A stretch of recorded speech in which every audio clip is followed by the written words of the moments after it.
So, ayan sila oh. Yan. Uy. Tara. Ito yung itlog nila for today. So may 4 dito. Makakakuha pa tayo mamaya mga ka-agri. Minsan sa 8 hens, minsan yung nakukuha natin 8 eggs din. So perfect. Minsan yung pinakamababa nila 5 sa coop na to. 3 lang.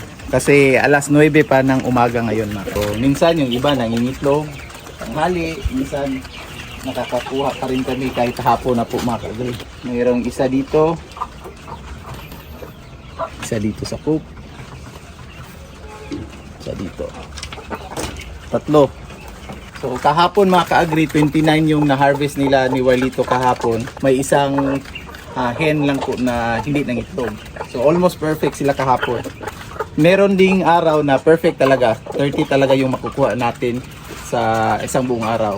May balak na mag-alaga ng mga free range chicken gaya nito, mga Rhode Island Reds. Pwede nating sa backyard lang mga ka-agri, from small scale farming, pwede po ito mga ka-agri, Rhode Island Red. So ito yung nakolekta natin for this morning. So thanks for watching, happy farming.